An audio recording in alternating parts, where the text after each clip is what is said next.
I have personally found it to be a very rich day. I want to thank Betty Muhal for all that you've done. I know it's not the closing, but I just want to say thank you because I've learned a lot and I've just felt a lot of very positive energy in this room. And therefore, I'm also excited to hear from this last panel. This panel, if you look at your agenda, it's a hodgepodge of different things, but essentially we're looking at enhancing innovation, looking at sustainable development and food security, and maybe it's a chance to have some more personal reflection and just kind of thinking bigger picture, as well as also talking specifically about what we do. And I just couldn't be more honored to facilitate this panel.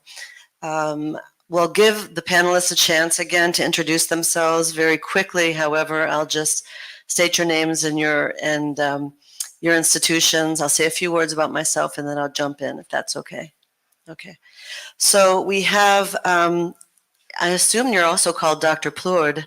I know you as Brian, but Dr. Brian Plourde to my left. He is the founder of Lima Technology. He'll tell you more about it.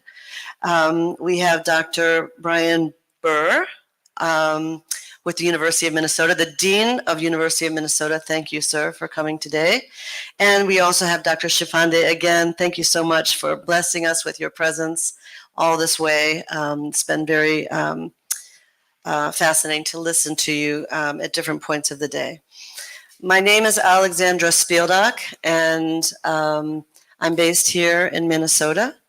I'm the Director of Women's Entrepreneurship and Global Business Development at IDE. IDE is a global nonprofit in 12 countries around the world. We've been around for 40 years. We have a country office in Zambia, and we very specifically work with entrepreneurs.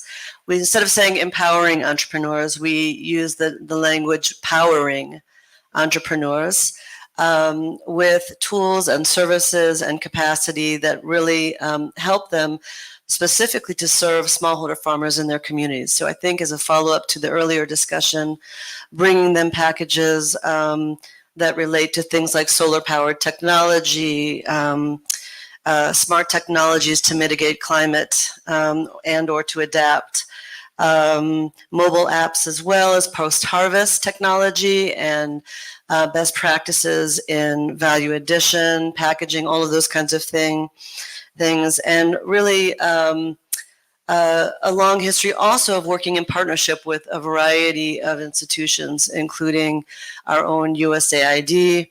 We work with Cargill, based here in Minnesota, also Toro, and Brian's also partnering with them. Another company here, Zinpro, is a corporation also based here in Minnesota that's working on animal feed around the world. And so really, again, can't stress enough how much we can do when we work in partnership, and also, of course, with the research institutions to bring new technologies into the market.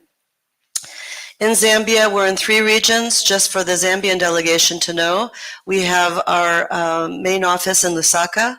We're also in the central part of Zambia. We're in the northwestern part, and we're in the Copper Belt. We're in 9 different districts around the country, and we've been there for quite some time, and I welcome you to come visit our work there, and I look forward to the follow-up conversation on how we can, again, partner more directly. But without further ado, I'd like to ask my panelists to please jump in, and I'm going to ask you a first set of questions about yourself. So I want to know who you are, obviously. But I'd like to hear from you, in your experience, what are the challenges that your institutions are trying to address in the work that you do? What are some of the big opportunities that you see, and what have been some of your major barriers along the way as we think specifically about these pressing realities around sustainable development and food security in today's times? Thank you. Brian, I'm looking at you. You can start. We'll go from left to right. Awesome. Thank you. I'm Brian. Thank you very much for having me up here. I'm with a company called Lima. We are a technology company focused on sustainable energy and water, and we're active around the continent of Africa, primarily based in Kenya, where we have an operating company. So the question in where do we see ourselves fighting the fight on the ground, and where do we see the opportunities? So I've been to Lusaka, Greater Zambia a few times, and we've been looking at economic development in rural areas, specifically around agriculture, DoD implementation of healthcare because of USAID, HEDA program, and really accessing the opportunity that we're targeting has to deal with the libido corridor and the geopolitical funding mechanism that's helping the U.S.-Zambian relationship form. We have been going around in the rural areas to try to figure out from the ground roots up of how do we crack that nugget of two-way trade where it benefits both countries. You know, we have a positive, hopefully, business model in the country, bringing sustainable tools to farmers in healthcare and schools.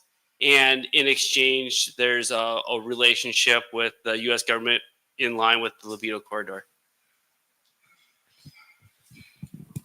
Thank you, and thank you. It's good to be here today and visiting with you. Appreciate the invitation, actually.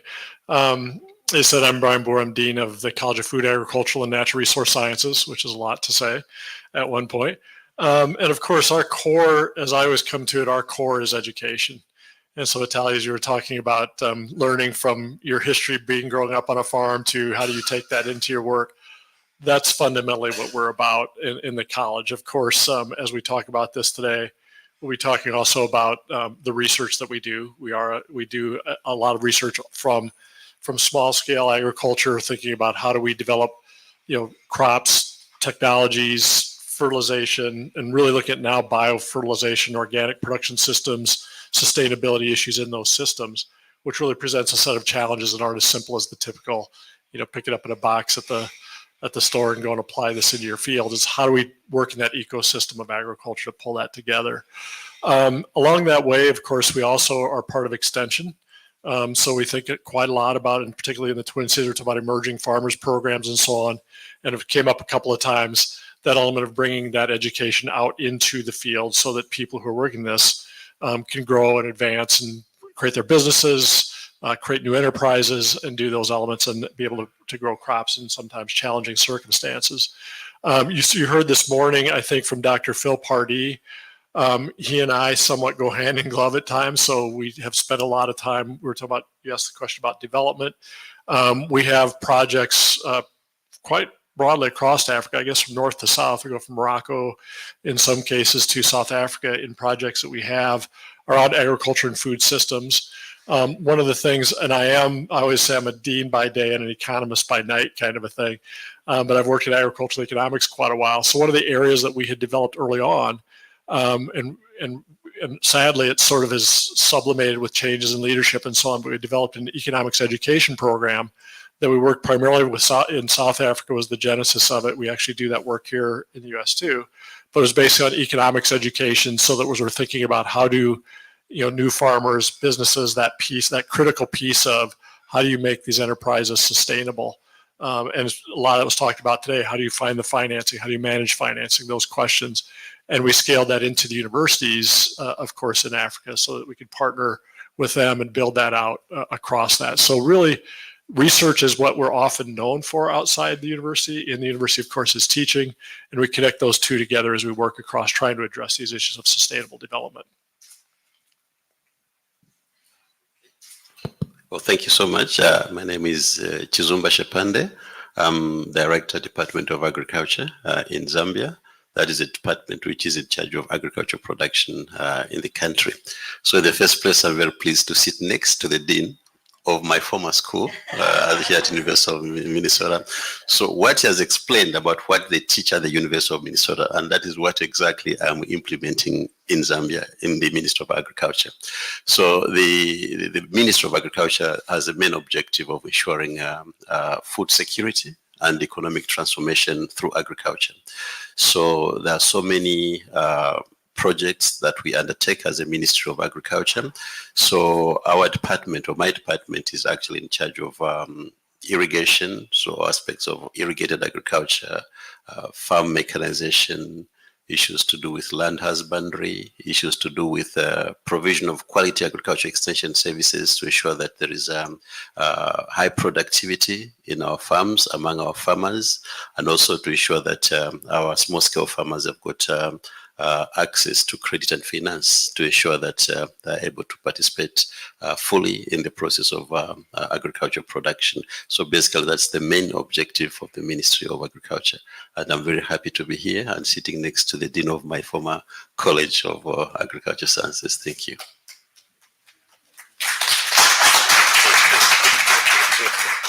I'll reciprocate. It's great to have an alum here with us too. I appreciate that. Thank you. So let me come back to you, Brian, number one.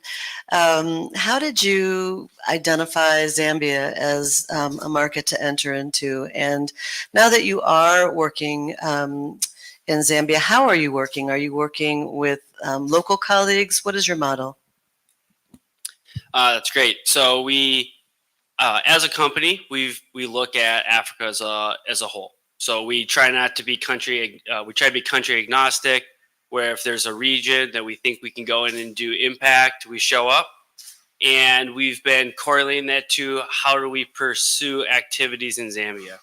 So as an organization, we really like to get go feet first into where we think the issues are and where we think we can help. So lately I've been going around northern Zambia, mostly with DOD in the Zambian defense industry, where we can have feet on the ground and be in the rural villages talking to people who need help that we think we can provide a technology solution for them. With that, we also know that workforce enablement and capacity building is really what we think is one of the main keys to unlocking business development. So we integrate with universities. I typically teach at a university, find the nerds, have the nerds come out and join us. And lately we've been targeting, now that we've really understood or feel like we've gotten a grasp on what we see in the wilderness or in the rural areas for development, we've now been working up both political food chains to try to connect the dots to really unlocking some of the geopolitical funding that we see out there, especially, like I said, around the Libido corridor, around USAID, and some of the work on powering different community infrastructure and that data analytics that comes through it. So coming to these type of events, me and the ambassador, even though I've seen them the last couple of weeks in a row, this is really how we've been trying to network as a group. Thank you. And there's so much to say there, I know. I'd like to ask Dr. Chipande, so you were a student here. You got your PhD from here. Thinking back now, what were some of the maybe surprises or things you learned about, the U.S. system that kind of helped, reflections you had on sustainability and agricultural production and how that related to your interests within Zambia? Excellent question, because that gives me time to reflect back on what I knew before I came here and what I learned when I was coming out of the University of Minnesota. One of the greatest things that I learned from this university, first of all, is the University of Minnesota has got a very powerful agriculture extension service. And that is the department that I had in Zambia, which is in charge of provision of agriculture services to the farmers in the country. Also, the University of Minnesota has got one of the best departments. It's got Department of Soil, Water and Climate.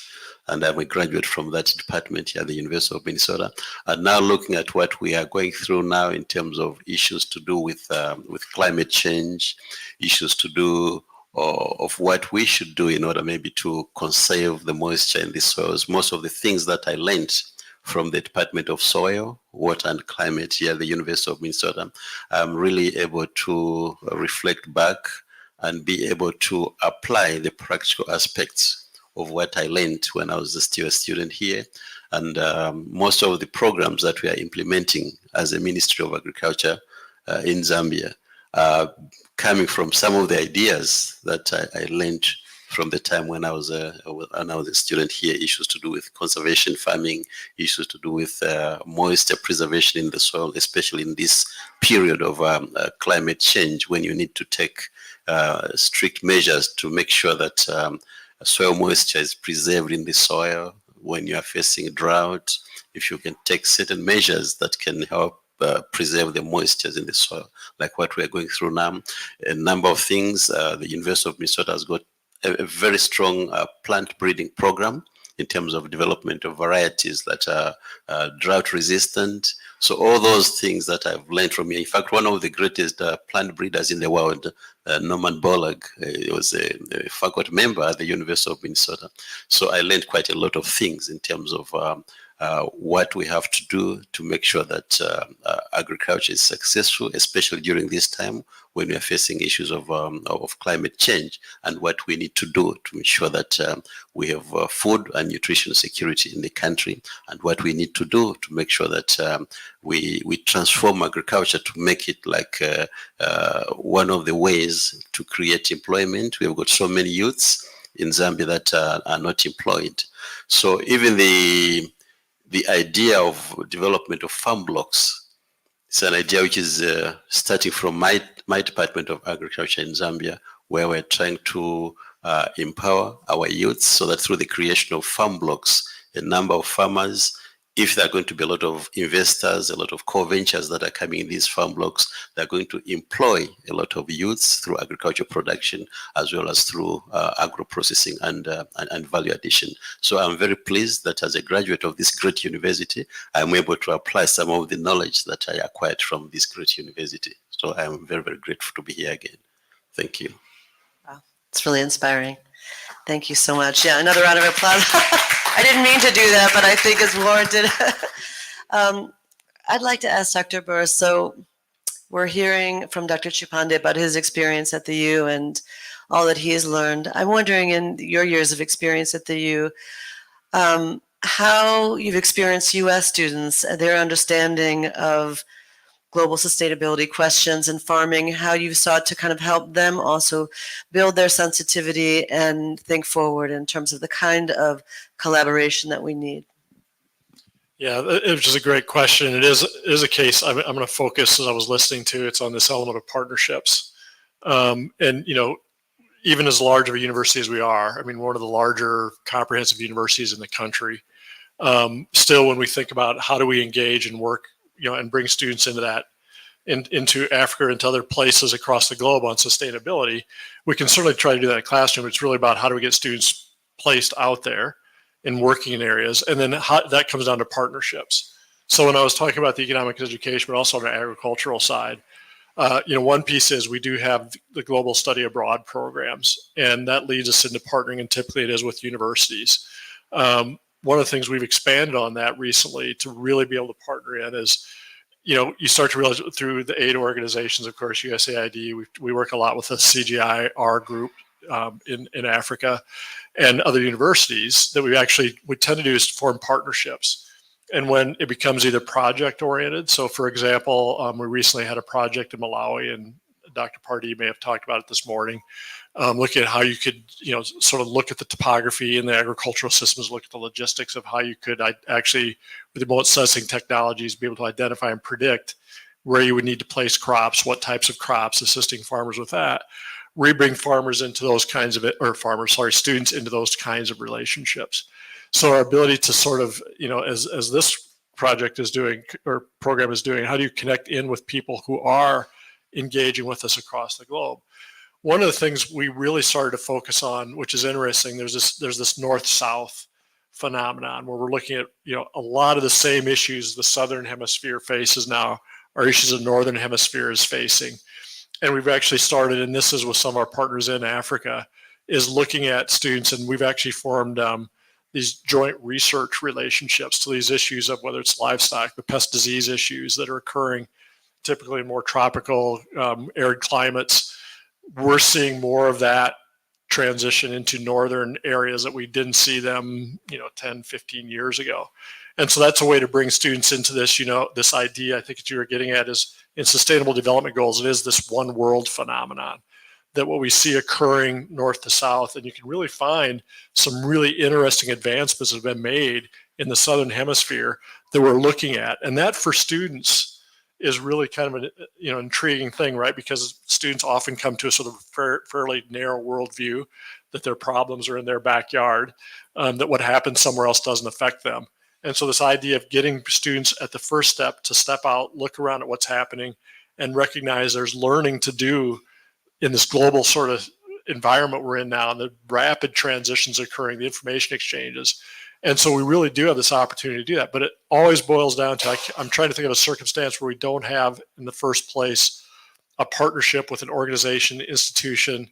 We do a lot of work with companies as well, because there's a lot of companies, certainly in Africa, many of the agricultural firms are there as well, of course. And how do we partner with them on both a bilateral? So students from Africa coming to the U.S. for education, as you're doing, and vice versa. And that's a huge learning opportunity for our students. And we've had a long history of that and continue to grow it.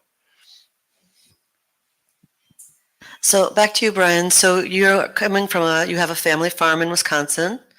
You're a professor of mechanical engineering, and you started Lima Technology, creating solar panels for emerging economies around the world. Very inspiring personal story. I have personally been to your farm, and I was very inspired, and the Zambian delegation will also have that opportunity as well. Is it tomorrow? Thursday, okay. But I'm interested, how did it come to be that you also started bringing delegations to your farm, and how are you using your farm to also spread knowledge and to kind of, create new partnership potential? Yeah, that's a great question. I grew up, I'm 7th generation farm from the same small town. Family was historically into trapping and fur trading, which is kind of a dead industry today. Transitions happening in world economics. And about a decade ago, I started teaching at universities, primarily around Africa, as a social hobby, and studying, when I would teach a group of students who were more or less my age at that time, I would figure out what is it that they wanted at their own, what did they want to bring home? Especially, I see this a lot with females in the African education system. There's a lot of peer pressure to go back to the rural village, and they always want to bring something back. And through studying what they were doing, from the global mindset, I realized that crop farming doesn't have to be the option I have, or butcher farms. So really, as our technology developed, it was going out, learning, figuring out what I enjoyed, and I loved seeing the fruit trees. Africa's phenomenal at growing these beautiful orchards. So then our family farm turned into a fruit orchard, and in that we would invite companies like Toro and 3M, your big technology providers. And we developed technology, and the farm turned into the technology site. So as we would build out the farm, it was really focused on this global concept of what we thought as a community of nerds of what would be a great economic tool that would help mitigate droughts, like for example, and data that would go into it, and how do you put the right emitter on there and the right phone app, so then a teenager can pull up a farm tool, not necessarily see a lower social class tool. They would see something similar to a Facebook app or a Facebook game, say, hey, I can be a farmer. Maybe I'm not, digging a hole in the ground or spending all day weeding, but I'm doing it on my phone. And really, that's how the site turned into our family site, and our R&D site turned into the same concept. It was really practicing it. And I also knew that when you go and talk to a farmer like Gary, if I were to talk to Gary about crop farming, and if I never planted corn, he would know if I was telling the truth. So it was really a practice what you preach type of mentality, especially developing technology, and I knew that, you know, to go really dive deep into sustainable perennial crop farming, where you're doing fruit and post-processing and integrating, you know, a fish pond for a fish farm that would feed the fertilizer. You really had to practice the economic model locally to really refine your skills in the technology tool set before you try to impose it upon somebody else. And then from that, through traveling around, you know, we found success in people, you know, wanting to show up and seeing, you know, what it was in person. And, you know, I always hear in Africa, you know, an African sees with their hands, and you really got to take it and shake a piece of equipment. And that's been really beneficial. And luckily, you know, it's been successful. And like I have my business partner, Richard, in the back, who we met in the middle of the woods in Wisconsin, which isn't where you would think you would find those type of relationships. But that's really where, you know, as we started practicing it and networking, inviting people out to be part of the brainstorming of a solution really drove people showing up in conceptualizing what's the appropriate business model, how do you have appropriate cultural ethics on how you implement that business model, and so on. So thank you. So I'm going to come back to the SDGs and the urgency around the SDGs. And I want to ask specifically, Dr. Burr and Dr. Shipande, how you are thinking in a cross-departmental way within the university and also within the government to link agriculture with some of the other sustainable development goals and other ministries to be able to have a comprehensive position and plan of action. No pressure. And an outcome too. You want that done too? Okay. That's meaningful. Okay. Well, yeah, we view ourselves actually, I mean, we've often said CFANS is the place of sustainable development goals. It's literally what we do. One of our real key advantages, I was talking about the scale of what we do, but if tomorrow you'll be coming on a visit to St. Paul campus, so it'll be terrific to have you there. And as you're thinking about St. Paul campus, I unfortunately won't be able to join you, but if you go from the north end of St. Paul campus to the south end of St. Paul campus, we go from environment and natural resources. Our forest resources department is there. Our soil, water, climate department is on the north end. Agronomy, our fisheries, wildlife conservation biology group is up the hill. We have a Minnesota climate adaptation partnership. You know, that top of the hill is literally, we sort of view that as the genesis of all things that happen in agriculture and food. As you are there tomorrow, it kind of goes downhill to the south in terms of its topography. Not in terms of quality, if the faculty from food science come after me. No. But so we move from the crop side of this and slowly into animal science, applied economics, and then food science and nutrition. So if you think about that in terms of SDGs, we're coming from how do we sustain those natural resources to feeding the world to health and nutrition outcomes. We literally are working across that entire spectrum of SDGs. So to do that, and we probably started on this journey about the time I became dean, about 10, 11 years ago. And I started to recognize, to this idea of IT and so on, digital technologies, our understanding of what happens between soil, which I think historically, even as agriculturalists, we knew the soil was critical, but we didn't necessarily understand the linkage of soil, climate, water quality on that plant composition, for example. And we now understand that and what that cycle is back. So we started to think of what we do in an SDG concept in a One Health concept. And we call it the true One Health concept, that the health of our soils, the health of our water, the health of our plants, the health of our animals, the health of our people, and that cycle that goes around that is truly, it's critical, which I think we all knew. I think our forefathers knew this well. We somewhat forgot it that as we specialize and commercialize. So we started to think about, I was talking about the college as a whole then, right? It was about how do we link together across these areas, and you can think about the SDGs. It's not just about solving hunger. You can solve hunger for a while if you don't solve soil and environment, water availability, the climate issues. So we started to develop what we call platforms. And those platforms that, from a tech perspective, everybody's used to it from the standpoint of phones and all the apps that are on your phone. You can put any number of apps on a phone. We think of SDGs as, okay, here's all of these apps we have to solve and deal with. But the platform is the research and science that we bring to that. And our food scientists need to be talking to our agronomists to understand what are those food quality characteristics and so on that are going into health. And as I said, it seems like our ancestors knew that. We forgot it for a while, caught up in the siloed science.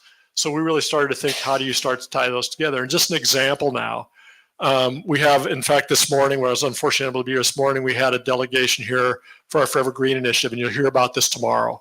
So you're coming out of your harvest season, or you're coming out of harvest, we're going into planting here. And right now in the fields, we have several green plots you'll see tomorrow. And those are forever green crops, so perennial crops. Some of them are winter annuals. Here in Minnesota, we have the short growing seasons. And those crops are literally built around how do they improve soil quality, how they increase new grains. That program linked up, and this was part of our platforms, to our food science nutrition program. So we now have which I don't know if the two of them, you think this north to south piece, I don't know if they ever met 20 years ago. When you're here, I don't know if they were meeting with each other. But we started to talk about, we forgot that we took wheat at one time and turned that into a food that was going to be baked into bread. It's the same thing with these new crops. And so now our food scientists are working with our crop scientists to be able to develop crops that are more sustainable in a climate environment, low water, improving soil health, and developing healthy food products. And that's how we're approaching the sustainable development goal, because we know we can't solve any of them, solving them one at a time, right? We have to think about it as a holistic system. And we work quite a lot with indigenous peoples in Minnesota around these. And as I said, that common, the cousins element of our land, our water, people are all related. We're starting to bring that back into the science of it. And I think that goes across many cultures and many dimensions of how we do that. And the science is leading us there. That's what's kind of exciting about it is, what people knew historically, we're now sort of bringing back and relearning, but also bringing some of our new science, new innovation to that problem. So I'm optimistic to the outcomes. I'm still optimistic, in spite of everything we see happening, that we're going to be able to solve some of those issues. And I think it's going to be a combination of all that. And that's the way we sort of look at it and try to bring it together. Sorry, that was too long. You got me started on SDGs. Yeah, SDGs and agriculture. In Zambia, we have got a policy called the 8th National Development Plan. And one of the key pillars in that plan is actually environmental sustainability, which is actually tied to various aspects of agriculture, because nowadays agriculture actually is considered to be one of the culprits in terms of a contribution to emission of greenhouse gases that lead to various aspects of climate change. So Zambia has developed what we are calling climate smart agriculture, where farmers are being trained through our agriculture extension services to practice agricultural production methods that do not destroy the soils, that do not pollute the underground water, to make sure that we sustain the environment, so that even as we produce our crops, because we need food, and as we produce various types of crops, we don't do anything that is going to degrade the soils, degrade or pollute the soil. Otherwise, we'll have a lot of negative consequences on our terrestrial and aquatic ecosystems, which will lead even to soil erosion. We have one of the biggest problems in Zambia of soil erosion and siltation.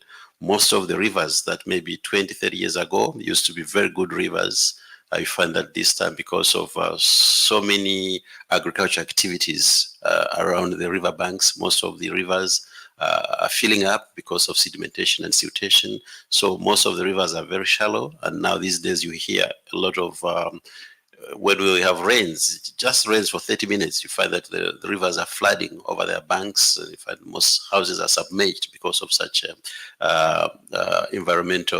negative environmental effects that come as a result of maybe poor agricultural practices.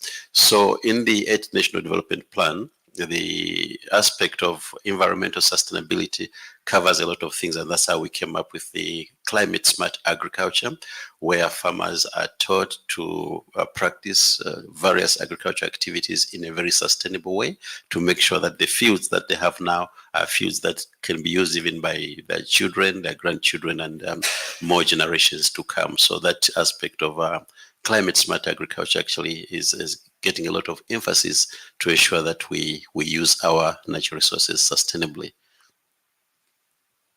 Much. I have one final question. I'm the only woman on the panel.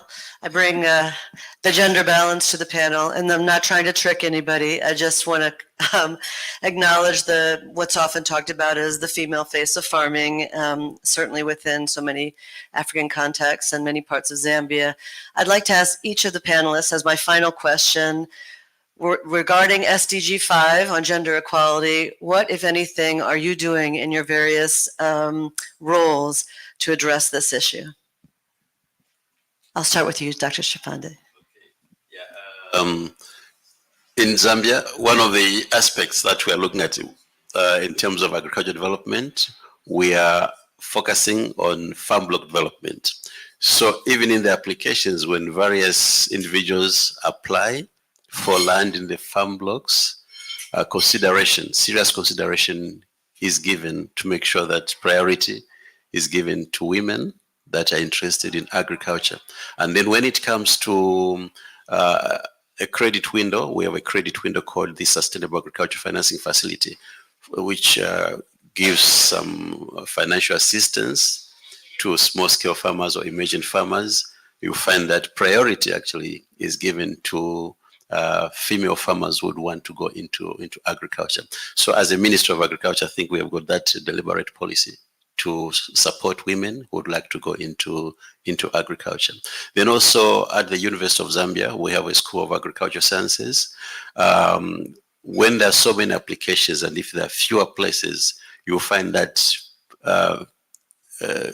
preference is given to female applicants who would like to go into School of Agricultural Sciences. So that is one way that the government of Zambia is trying to support women participation in agriculture. Thank you. Yeah, we're somewhat similar. I mean, I guess from a university perspective, we don't have any that I can think of designated program other than programs with women in agriculture program that work across our student groups with that element to it, because what we're finding is so many of we're talking about emerging farmers are predominantly women coming into those programs and typically have no agricultural background. They're often coming in the Twin Cities environment, you would imagine, coming from an urban place where they're not, as some people are talking about, not having been on farms, that element. And we find that's a place where we have very strong interest of, developing the educational programs for people who aren't even in our college because they're interested in the local foods and so on, that piece of it. The second piece that's really interesting is if you look at, this is not, I don't think because of anything we're doing, but if you were looking at University of Minnesota enrollments in College of Agriculture, we're about 65 to 66 in that high 60s range of females in agriculture and food sciences, to male. So that demographic shift is huge. And you're raising the point. How do we think about navigating that in a way that we don't do much of our development work in that context because that's mostly on education pieces. Extension does have programs, some international programs working that, but something we need to think about more. No, I think it's a great question, and I feel like when we look at developing our local technical support teams, we see, especially in the more rural communities, that females, specifically civil engineering females, because that's typically who we find, is a competitive advantage when we look at economic development for small stakeholder farmers in our communities. And I know from, we don't have a distinct policy of male or female, but I know right now our African team lead is female. And when we go around, like when we were interviewing in Cameroon, I think we found 100% of the females in grad engineering program that actually showed up and interviewed. And we see from the agriculture side, and we also see it from the power industry side. We also see when you look at households and the communities where there's still people walking, when there's people walking around to gather water, because we have a background in water, it's typically the burden of the female in that household that it's upon.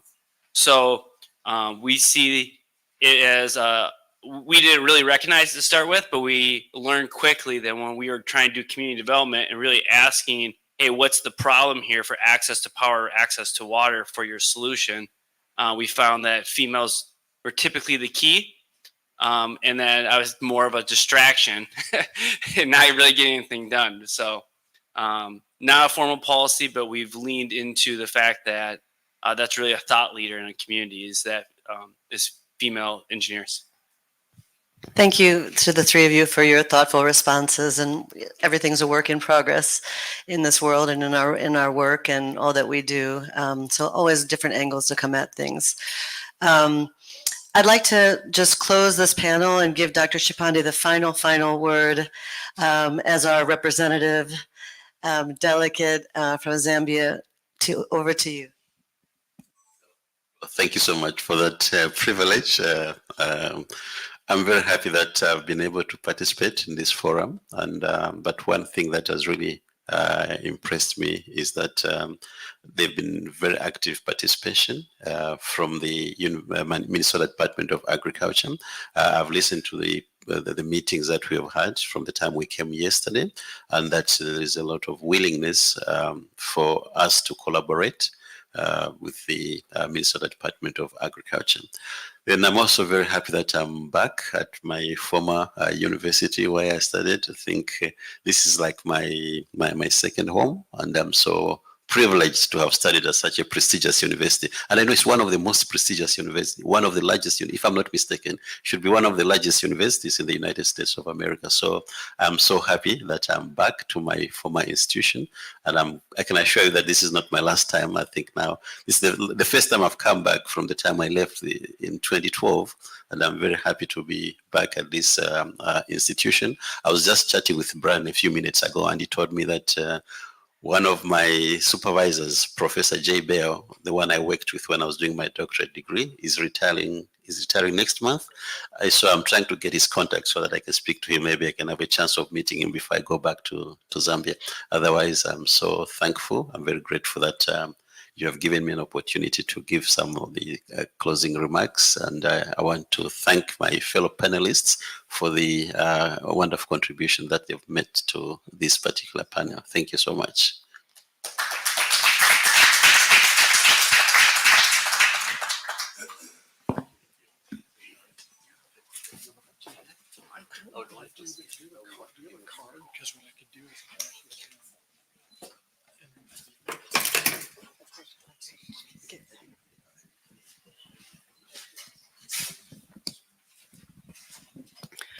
Thank you so much.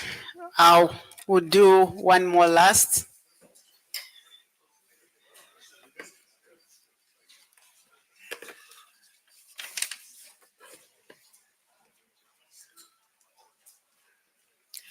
Our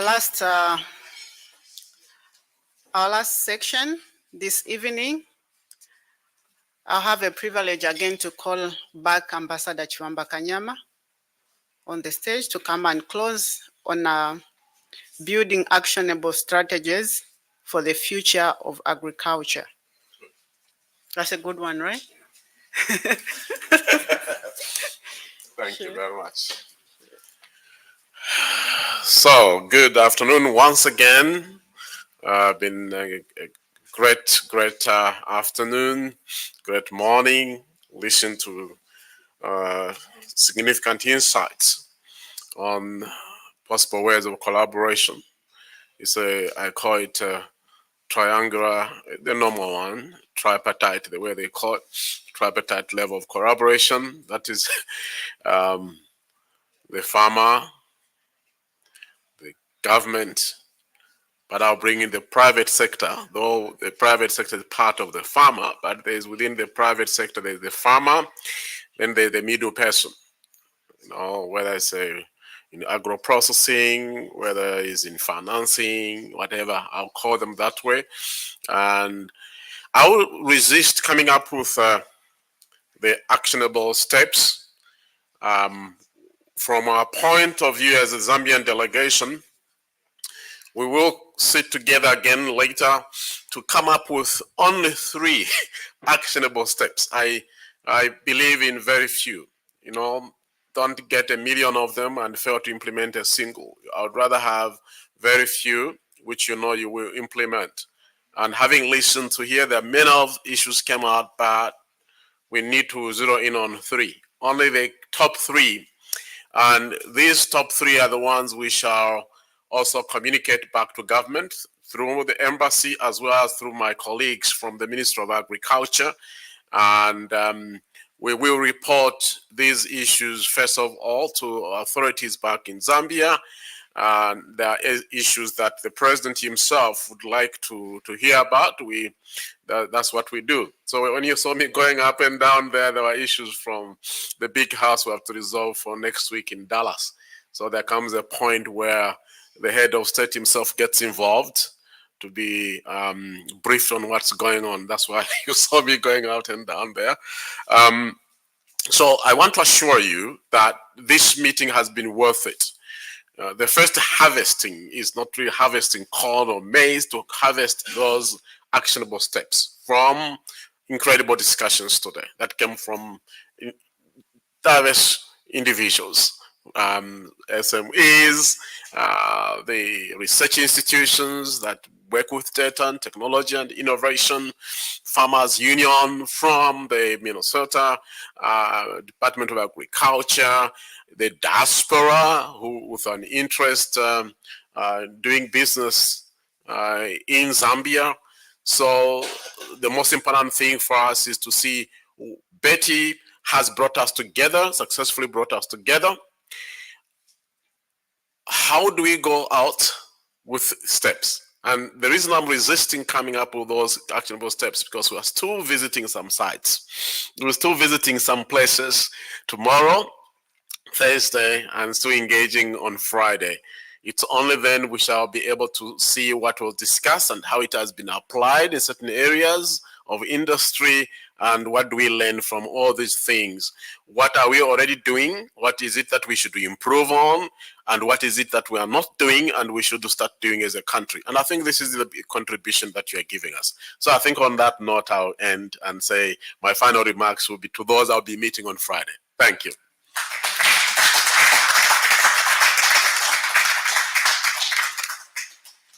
Thank you so much, Your Excellency. At this point, I'll call upon Assistant Commissioner, Minnesota Department of Agriculture, Panelist Perry, to come and give vote of thanks.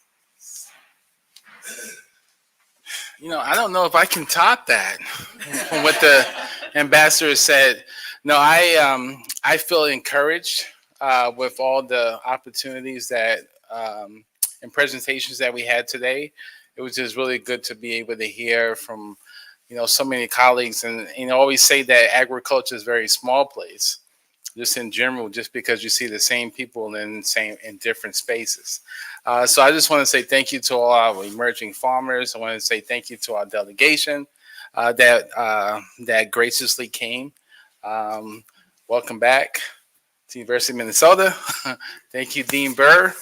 Thank you so much to Betty for bringing this all together, and our greetings go to you, Ambassador from the Department of Agriculture. Thank you so much.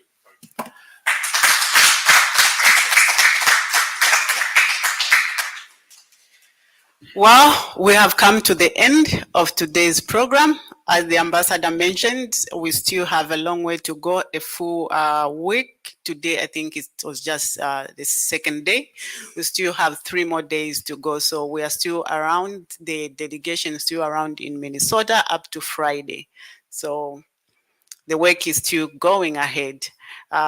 This evening, we have come to the end. Thank you to our sponsors, the partners that are also hosting our delegation, lunch, the dinner, private business meetings. Thank you so much. For now, we call it a day. Till next time.